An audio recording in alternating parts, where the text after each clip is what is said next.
بسم اللہ الرحمن الرحیم۔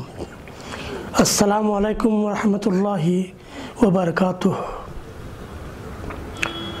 ناظرین، سیدھی بات کی خدمت میں سلام عرض کرتا ہوں، اور آج فکر و فن شعر و سخن کے نام سے ایک ادبی پروگرام کا آغاز ہوا چاہتا ہے۔ اللہ کا شکر ہے کہ اس پروگرام کی نوبت آ جائی ہے، جس پر ہم اپنے رب کا شکریہ ادا کرتے ہیں۔ یہ جان کر ہمارے ناظرین کو خوشی ہوگی کہ اس وقت ہمارے مہمان عالی جناب شکیل رضا صاحب ہیں، جو ریاست کرناٹک کے معروف تبصرہ نگار، افسانہ نگار، قلم کار اور گزشتہ نصف صدی سے آپ اپنے ہاتھ میں قلم تھامے ہوئے ہیں۔ آپ نے اپنے قلم کی جولانیاں مسلسل 5 دہوں سے اور مسلسل اپنی محنتوں سے اپنے قارئین کو مستفید کرتے آئے ہیں۔ ہماری خواہش ہوئی کہ آج ان سے گفتگو کی جائے اور ان کے کام کو، ان کی خدمات کو نہ صرف یہ کہ جانا جائے، بلکہ اس پروگرام کے ذریعے انہیں سراہا بھی جائے۔ محترم شکیل رضا صاحب، میں آپ کا آج کے اس پروگرام میں خیر مقدم کرتا ہوں۔ میں چاہتا ہوں کہ سب سے پہلے آپ یہ بتائیں کہ آپ کے ادبی سفر کا آغاز کیسے، کہاں سے، کب اور کیوں کر ہوا، اور آپ کے اس سفر کا پس منظر کیا ہے؟ واہ صاحب، سبحان اللہ، الحمدللہ رب العالمین، الرحمن الرحیم، مالک یوم الدین۔ جناب عالی، وہ زمانہ جب میں زیر تعلیم تھا ہائی اسکول میں، 1964 کا زمانہ، وہ زمانہ جو ہے تعلیم کے علاوہ دیگر کتابیں پڑھنے کا شوق میرے اندر جو ہے اجاگر ہوا تھا۔ بالخصوص ناولیں پڑھنے کا شوق جو ہے پختہ ہوتا چلا گیا تھا، جس میں جو ہے اس دور کے بڑے اچھے لکھنے والوں میں سے جو ہے میں نے ان کو پڑھا ہے، جیسا کہ ابن صفی ہیں، کرشن چندر ہیں، دت بھارتی ہیں، عادل رشید ہیں، اس طرح کے اس نوعیت کے، اس قبیل کے جو ادبا گزرے ہیں، میں ان کو پڑھا کرتا تھا۔ تو پھر جو ہے اسی زمانے میں پڑھتے پڑھتے ایسا ہوا کہ میرے بزرگ دوست جو سالار، روزنامہ سالار کے ادبی ایڈیٹر تھے، ان کی ہما پر کہ میں جو ہے آپ افسانے لکھو بول کے وہ بولے، تو انشاءاللہ میں جو ہے افسانے لکھنے کا آغاز ہوا۔ لیکن اس سے قبل جو ہے میرا رجحان نے تنقید کی طرف زیادہ رہا تھا، تو میں ادبی ایڈیشن کے جو تخلیقات شائع ہوا کرتی تھی، اس میں جو ہے میں بالخصوص شاعری پر تنقیدیں لکھنے لگا تھا۔ اچھا جی، شکیل صاحب، خود آپ نے، جیسے آپ نے مطالعہ تو کیا مختلف قلم کاروں کا، لیکن خود آپ نے اپنے لکھنے کا آغاز کب اور کیسے کیا؟ 1964 کا وہ زمانہ ہے، جیسا کہ میں ابھی بتایا تھا کہ میرے بزرگ دوست راز صاحب کے ایما پر جو ہے میں لکھنے لگا بول کے، تو جب میں تنقیدی خطوط میرے چھپنے لگے تھے، افسانوں پر بھی میں تنقید کیا کرتا تھا، تو میرے قارئین جو تھے سالارت کے ادبی ایڈیشن کے، انہوں نے کہا کہ آپ خود کیوں نہیں افسانے لکھتے، جبکہ آپ تنقید کر رہے ہیں شاعری پر بھی، نثر پر بھی، تو آپ خود لکھیے۔ تو اس ہم میرے قارئین کے پڑھنے والوں کی خواہش پر میں نے میرا پہلا افسانہ 1964 کے زمانے میں روزنامہ سالار کے ادبی ایڈیشن میں چھایا۔ لیکن شکیل صاحب، بڑا افسوس کا مقام ہے، اور میں معافی چاہتے ہوئے آپ سے یہ سوال پوچھ رہا ہوں کہ کیا بات ہے کہ ایک عرصہ دراز سے آپ کی کوئی تخلیق نظر نہیں آ رہی ہے، شائع نہیں ہو رہی ہے؟ آپ جیسا قلم کار جس کے ہاتھ میں ایک بہت طاقتور قلم ہے، کیوں خاموش ہو گیا ہے؟ جناب علی، اللہ کا کرم ہے میرے حصے میں کہ میں جیسے ہی لکھنا شروع کیا، تو پہلے تو جو ہے رومانی افسانے لکھا کرتا تھا میں، لیکن بعد میں یہ ہوا کہ وہ دور جو ہے ترقی پسند ادب کا دور رہا، جس کی بنا پر میرے اندر یہ بات اجاگر ہوئی کہ میں جو ہے رومانی افسانوں کو ترک کر کے جو ہے کچھ حقیقی حقائق کو قلم بند کروں، فکری اعتبار سے، معاشرے کے اندر فکری اعتبار سے میں جو ہے اس کو سامنے لاؤں ان افسانوں کو۔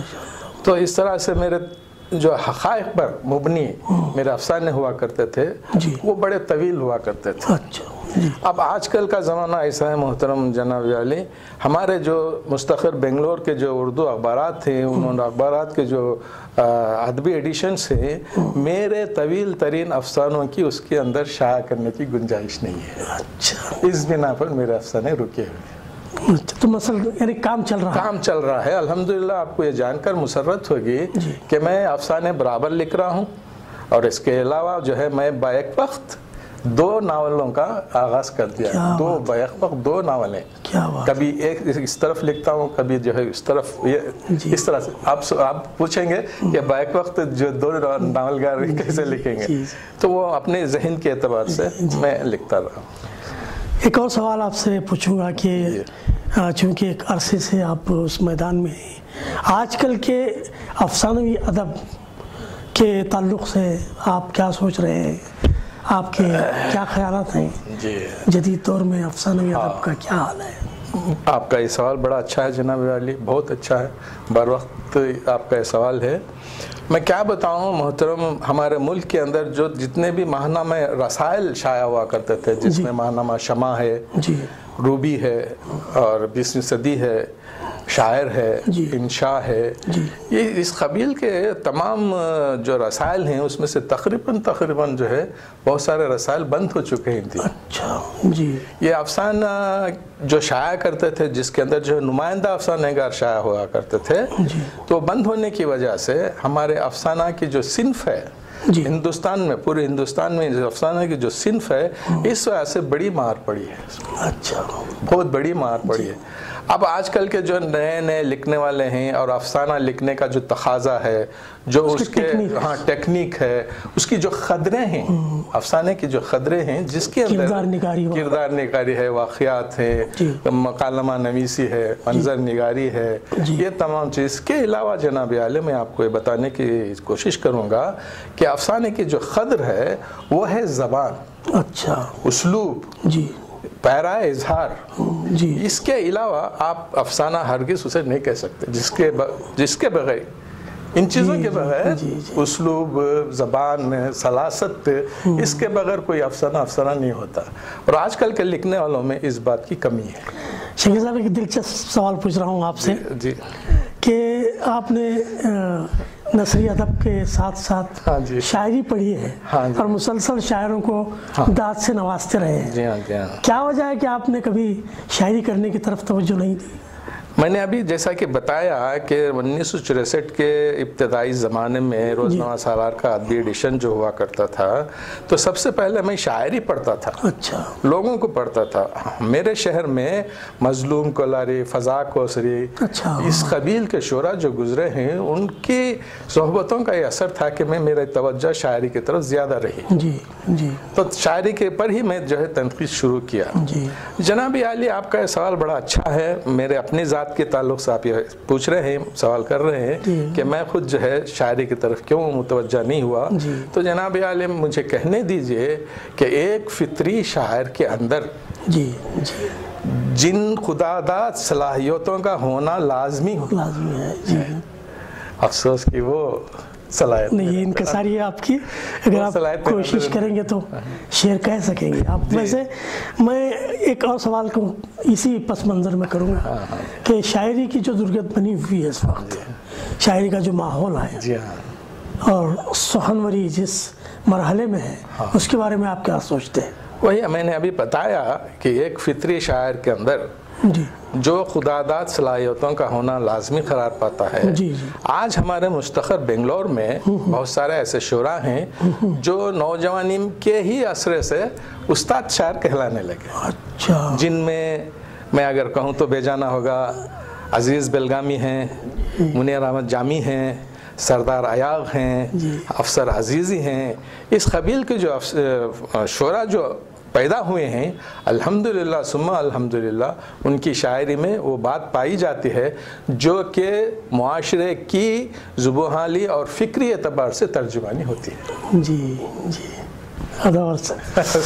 کیا آپ نے ہمارا بھی نام لے لیا؟ جی، ایک اور حقیقت ہے، حقیقت۔ شکیل صاحب، شم ادب کے نام سے جی ہاں، آپ ایک ادارہ بہت زمانے سے چلا رہے ہیں، جی ہاں، اور آپ کے پیش نظر میں نے سنا ہے کہ حوصلہ افزائی بھی شاعروں کی، ادیبوں کی آپ کے پیش نظر ہے، تاکہ لوگ حوصلہ پا کر مزید لکھیں، مزید علم و فکر و فن کے میدان میں آگے بڑھیں۔ تو اس سلسلے میں آپ بتائیں کہ شم ادب کا پس منظر کیا ہے، کیا آپ کے منصوبے ہیں، مقاصد ہیں؟ جیسا کہ میں 1964 سے زبان و ادب کے فروغ کے لیے ادبی میدان میں منسلک ہوں، کھڑا ہوا ہوں، چل رہا ہوں، اللہ تعالیٰ کا فضل ہے کہ میرا سفر جاری ہے۔ تو اس صنف صدی کے عرصے میں نے جو محسوس کیا ہے، ہمارے جو ادبی ادارے آزادی کے بعد جو وجود میں آئے، تو وہ ادبی اداروں کا یہ تمام اللہ ماشاءاللہ یہ کہ وہ ادارے کی بات نہیں، یہ ادارے کی بات نہیں، بلکہ کلی اعتبار سے تمام اداروں کا ایک ہی منشا رہا ہے کہ یہ احباب جو ہے واہ واہ کی خول میں بند ہے۔ اچھا، صرف واہ واہ کے خول میں بند ہونے سے اردو زبان و ادب کی فروغ جو ہے ناممکن ہے۔ جی صحیح۔ تو میں اس بات کو محسوس کرتے ہوئے میں خود جو ہے ایک ادارے کی تشکیل کیا، مرکزی انجمن شم ادب کے نام سے، جس میں ہمارا نصب العین جو ہے اس سے ہٹ کر یہ ہے کہ ہمارے شعراء اپنی زندگی میں اپنی زندگی لگا دیتے ہیں، رات بھر جو ہے اپنا خون جمع کر کے اپنا فن جو ہے پیش کرتے ہیں، تو ان کو واہ واہ سے جو ہے ان کی وہ نہیں ہوتی، پجرائی نہیں ہوتی۔ تو میں نے یہ دیکھا کہ ایسے شعراء کو جن کے کلام جو ہے مجموعہ کلام منظر عام پہ آئے ہیں اور وہ وہی جو ہے اس کے مستحق ہیں، ان کو ان کے مقام کا احساس کرایا جائے اور مجموعی اعتبار سے اور عوامی سطح پر اس کا اعتراف کیا جائے، اس کو ہم نصب العین بناتے ہوئے ہم جو ہے ہمارا یہ منشا ہے، یہ مقصد ہے کہ میں ایسے شعراء کو منظر عام پر لا کر کے اجتماعی حیثیت سے ان کی فن کی، ان کی قدر کی پجرائی کرتے ہیں۔ یعنی آپ کے ماشاءاللہ پر میں ماشاءاللہ کہہ سکتا ہوں۔ سبحان اللہ۔ شکیل صاحب، شم ادب کے بارے میں ایک سوال آپ سے پوچھنا چاہوں گا۔ ضرور جناب۔ کہ کیا آپ کے پیش نظر نوآموز قلمکاروں کو انعامات سے یا پھر ان کی حوصلہ افزائی کے سلسلے میں کچھ منشا، کچھ منصوبے، کچھ مقاصد ہیں، اس کا کوئی تھوڑا سا تعارف آپ کرا دیں؟ جہاں یقیناً مرکزی انجمن شم ادب کے ہاں جو ہے اس نوعیت کے جو ہے پروگرام ہیں، جس میں کہ ہمارے شعراء کرام، جس میں اساتذہ کرام بھی ہیں جو اپنی زندگی بھر جو ہے زبان و ادب کے لیے لگاتے ہیں، اپنا فن جو ہے لوگوں کے سامنے پیش کرتے ہیں، تو محض ان کی واہ واہ کر دینے سے ہمارا یہ منشا پورا نہیں ہوتا۔ زبان و ادب کے فروغ کے لیے ہمارا یہ منشا پورا نہیں ہوتا کہ ہم شعراء کی واہ واہ کرتے چلے جائیں۔ چونکہ آج تک آزادی کے بعد سے لے کر کے کتنے ہی ادارے بنے، لیکن ان اداروں کے پیش نظر ہم دیکھتے ہیں تو وہ صرف مشاعروں کے انعقاد کرنے اور واہ واہ کرنے کے حد تک ہی محدود ہیں، یوں سمجھے کہ اس قول میں بند ہیں۔ تو ہم ادارے ماشاءاللہ کی تشکیل اس بنا پر کیے کہ ہمارا نصب العین جو ہے الگ ہو، جس میں یہی ہے کہ ہم شعراء کرام کے جو مجموعے شائع ہوتے ہیں، ان شعراء کرام کو عوامی سطح پر ان کے فن کی، ان کی جو ہے مقام کی، ان کی صلاحیتوں کی، ان کی خدمات کی ہم جو ہے پذیرائی کرتے ہیں اور ان کو جو ہے اعزاز دیتے ہیں۔ سبحان اللہ۔ یہ ہمارا پہلا منشا ہے۔ دوسرا منشا، اسی کو ہم آگے بڑھاتے ہوئے میں اگر یہ کہوں تو بے جانا ہوگا کہ ہمارے پاس جو شعراء ہیں تو ان کے کلام کو بھی ہم شائع کریں، بالخصوص نعتیہ کلام کو۔ اچھا، نعتیہ کلام کے لیے ایک شاعر جو ہے انفرادی حیثیت سے کلام کہتا ہے، شاعرہ کر دیتا ہے، لیکن آج تک کسی ادارے والے نے نعتیہ